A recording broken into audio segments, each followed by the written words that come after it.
আহ, স্বাগত প্রিয় শিক্ষার্থীবৃন্দ। অ্যানিউ স্টাডি হাবের পক্ষ থেকে আমি তোমাদের শুভেচ্ছা জানাচ্ছি।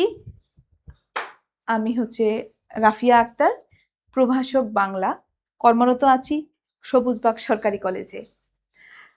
আজকে যে কোর্সটি পড়াবো সে কোর্সটির টাইটেল হচ্ছে রূপতত্ত্ব, রসতত্ত্ব, অলংকার ও ছন্দ।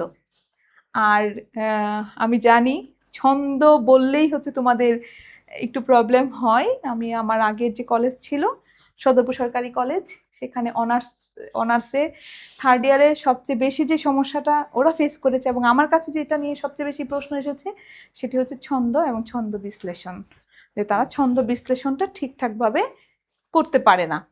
আশা করছি আমরা ক্লাসের মধ্য দিয়ে ছন্দ এবং ছন্দ বিশ্লেষণ আমরা আশা করছি শেষ করতে পারবো এবং তোমাদের সমস্যা হবে না বলে আমার বিশ্বাস।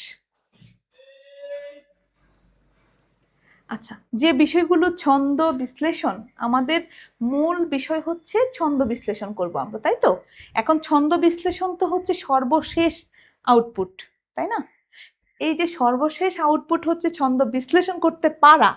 এর আগে যে জিনিসগুলো আমাদের জানতে হবে সেটা হচ্ছে যে ছন্দটা কি, তারপর হচ্ছে ছন্দটা জানার জন্য ধ্বনি, অক্ষর, মাত্রা, চরণ, পংক্তি, পর্ব, স্তবক, তারপর হচ্ছে ছন্দের প্রকারভেদগুলো, কোন প্রকারের কি বৈশিষ্ট্য, কি পার্থক্য, হ্যাঁ, এইটা জানার পরে আমরা এই যখন সব কয়টা বিষয় তুমি জানতে পারবে তখন হচ্ছে যে তুমি সর্বশেষ গিয়ে ছন্দ বিশ্লেষণটা করতে পারবে। রাইট? বুঝাতে পারলাম? ওকে।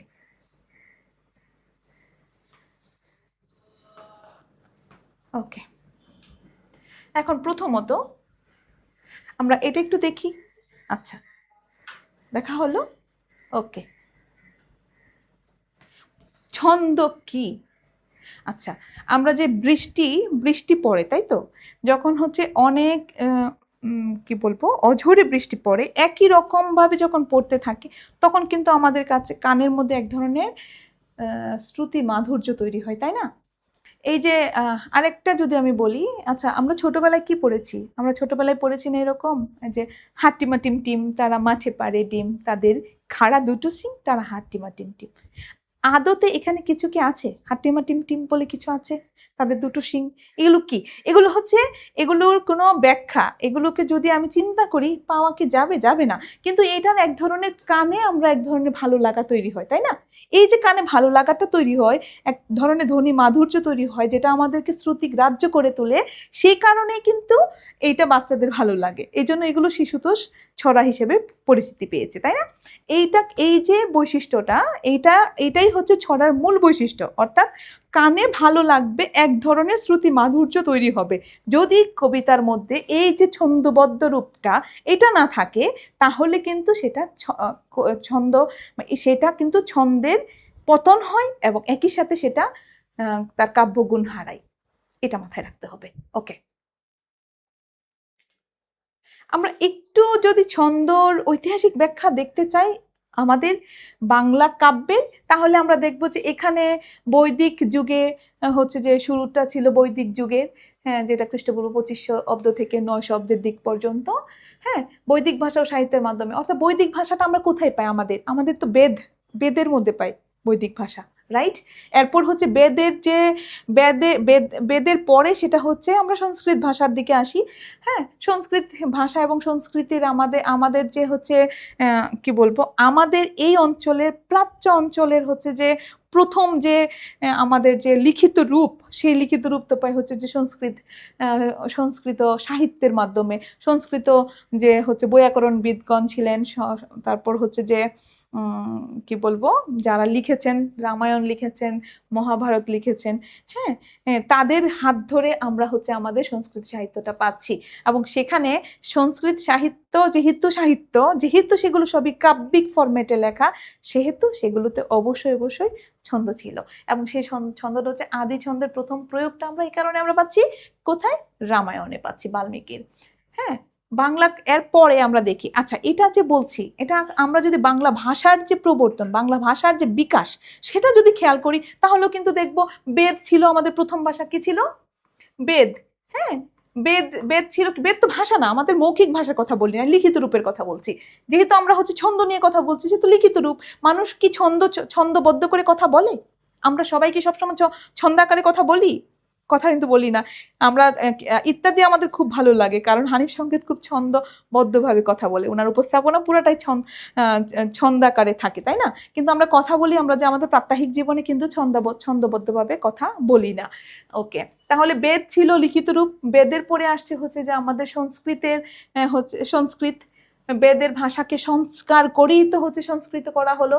হ্যাঁ, তাহলে এই যে সংস্কৃত ভাষার পরে আসলো হচ্ছে মানুষের কথ্য যে রূপ, সেই রূপ থেকে আসলো লিখিত রূপ হচ্ছে আমাদের বাংলা ভাষা। তাহলে আমরা যদি ভাষার ক্ষেত্রে যদি তিনটা দেখি, এই তিনটা রূপ তো হচ্ছে যে তাদের যে সাহিত্যিক ফরম্যাট আছে, সেই সাহিত্যিক ফরম্যাটেও তো আমরা এই তিনটা রূপ দেখতে পাই, তাই না?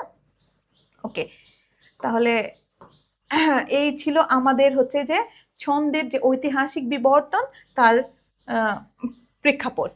ওকে, আচ্ছা আমি কিন্তু বলেছি যেহেতু আমরা ছন্দ হচ্ছে যে এক ধরনের আবেশ তৈরি করে আমাদের কানে।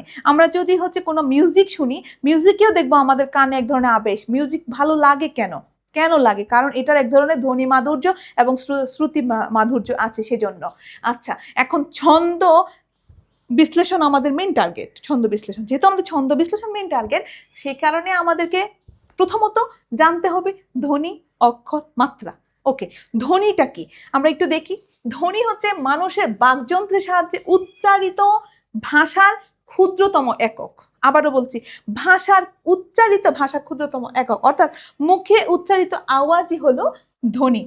ওকে, এখন ধ্বনি আর অক্ষরের পার্থক্যটা অবশ্যই মাথায় রাখতে হবে। অক্ষরের ক্ষেত্রে অক্ষর হচ্ছে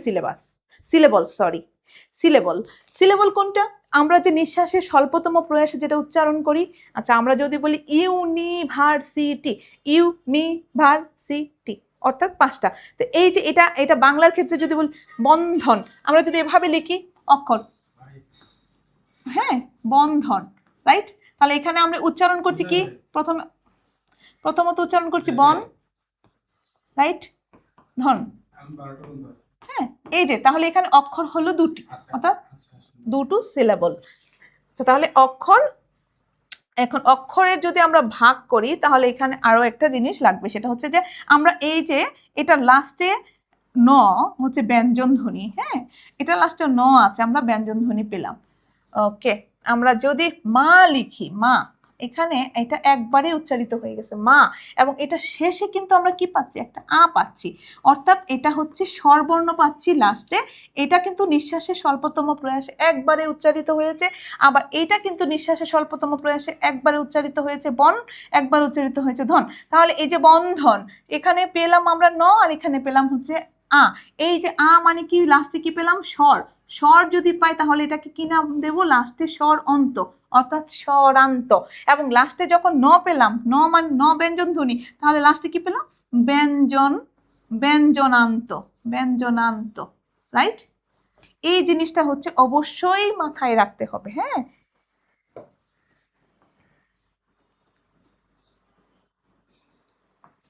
অর্থাৎ অক্ষর হচ্ছে 2 ধরনের। ধ্বনিটাকে বোঝার পরে আমাদের ছন্দের সবচেয়ে বেশি ইম্পর্টেন্ট হচ্ছে অক্ষর। অক্ষরের ক্ষেত্রে কোনটা?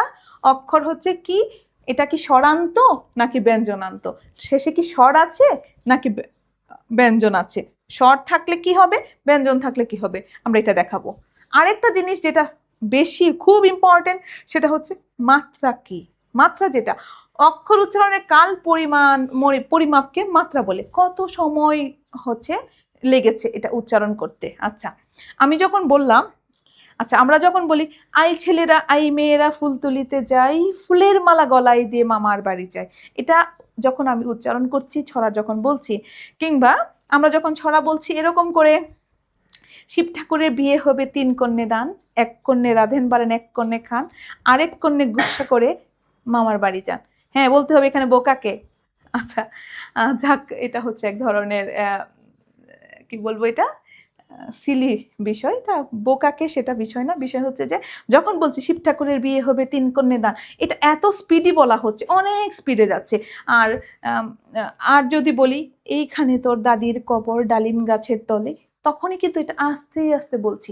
এই যে বলার সময় স্বরটাকে একটাকে টেনে নিয়ে যাচ্ছি, আরেকটাকে বলার সময় বলছি শিব ঠাকুরের বিয়ে হবে 3 কন্যা দান, মানে এটা না, এটা এভাবেই চলে যাচ্ছে। কিংবা চল চল চল ঊর্ধ্ব গগনে বাজে মদল, যখন বলছি অনেক এত দ্রুত উচ্চারিত হচ্ছে, আমি আমি যেন নিঃশ্বাস ফেলার সাথে সাথে যেন উচ্চারিত হচ্ছে, স্বর যেন বারবার করে আঘাত পাচ্ছে।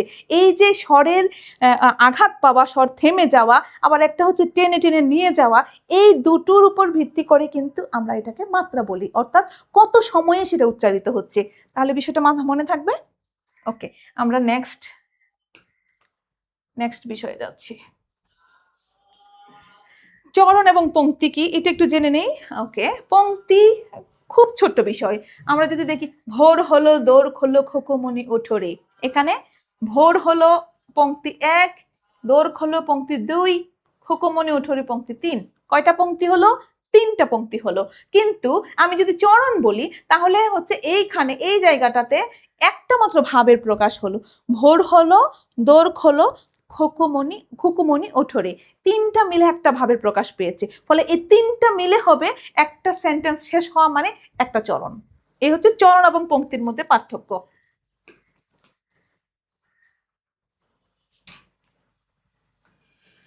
আচ্ছা, এখন বাংলা ছন্দ আমরা এতক্ষণ যা যা বললাম, এরপরে যেটা আসবে যে এই যে আমরা মাত্রার উপর ভিত্তি করবে, অক্ষরের উপর ভিত্তি করব, এগুলোর উপর ভিত্তি করে ছন্দকে আমরা হচ্ছে 3টা ভাগে বিভক্ত করব। সেটা হচ্ছে মাত্রাবৃত্ত ছন্দ, স্বরবৃত্ত ছন্দ এবং অক্ষরবৃত্ত ছন্দ। আচ্ছা, এখন মাত্রাবৃত্ত ছন্দ হচ্ছে চর্যাপদ থেকে শুরু করে রবীন্দ্রনাথ ঠাকুর পর্যন্ত নতুন রূপ দিয়েছেন। ধ্বনি প্রধান ও বিস্তার প্রধান, সংস্কৃত ভাঙ্গা ছন্দ হিসেবে ওর পরিচিতি আছে। স্বরবৃত্তের ক্ষেত্রে দ্রুত লয়, আমরা যখন ছড়া বলি মূলত ছড়ার ছন্দ বলা হয় স্বরবৃত্তকে। আর অক্ষরবৃত্ত হচ্ছে সর্বাধিক প্রচলিত কিন্তু ধীর লয়ের, এর আবার অনেকগুলো ভাগ আছে। আচ্ছা, আমরা একটু দেখি। এখন যদি আর একটু গভীরভাবে দেখতে যাই মাত্রাবৃত্ত ছন্দ, তাহলে এর মূল পর্ব থাকে, আচ্ছা, পর্ব এবং পূর্ণ পর্ব, অপূর্ণ পর্ব, অতি পর্ব। হ্যাঁ, এগুলো আমরা ক্লাসে আরো ব্যাখ্যা করব ভালো করে। এইখানে আমরা একটু আজকে একটা পর্ব একটু দেখিয়ে দেব একটু। হ্যাঁ, একটা জায়গা দেখাবো শুধু। আচ্ছা, অক্ষরের শেষে যদি স্বরধ্বনি, অর্থাৎ আমি যখন বলেছিলাম মা, এখানে মা যখন বলি তখন শেষে কি থাকে? আ থাকে। হ্যাঁ, আ তো এখানে একটা স্বরধ্বনি, রাইট? ওকে, এটাকে অযুগ্ম ধ্বনি থাকলে আমরা সাধারণত, যেহেতু এটা স্বরধ্বনি, স্বরধ্বনি এটাকে অযুগ্ম মানে জোড়া না, তখন তাকে আমরা এক মাত্রা ধরবো মাত্রাবৃত্তে। হ্যাঁ, আর যদি যুগ্ম হয় মানে জোড়া বুঝায়, মানে ব্যঞ্জন হয়, তাহলে আমরা সেটা 2 মাত্রা ধরবো।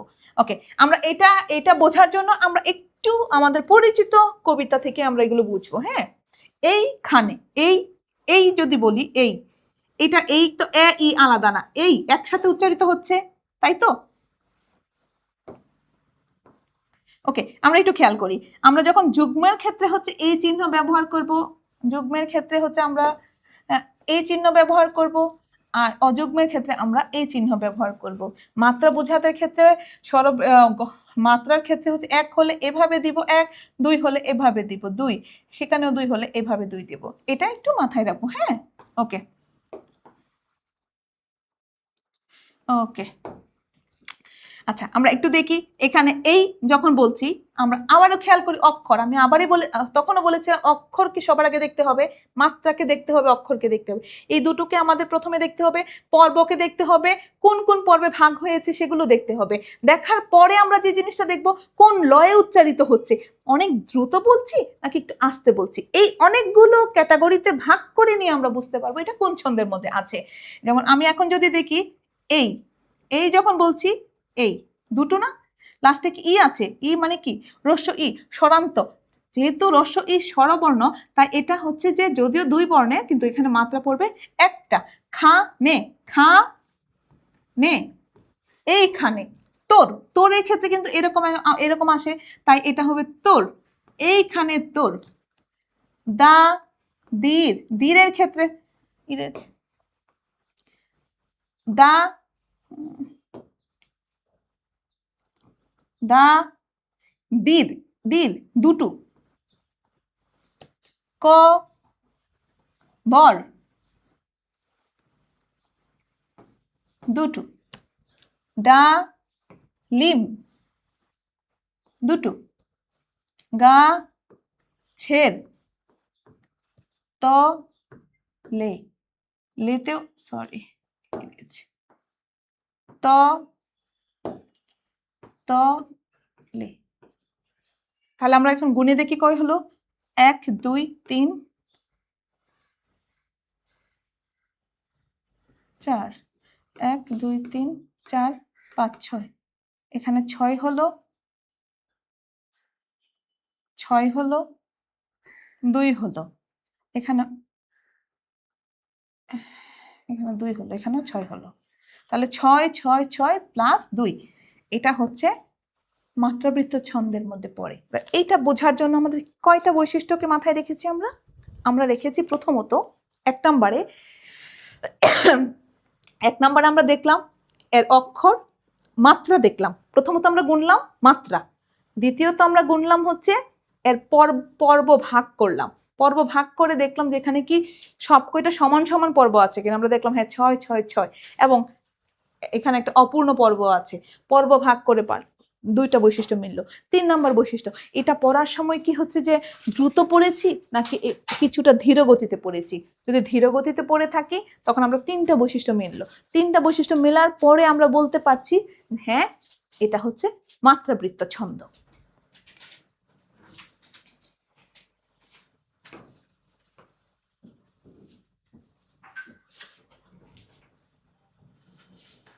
ওকে, আমরা আর এখানে আরেকটা ছন্দের, মাত্রাবৃত্ত ছন্দের আরেকটা বৈশিষ্ট্য আমরা একটু দেখাই, আরেকটা উদাহরণ একটু দেখে ফেলি সাথে সাথে।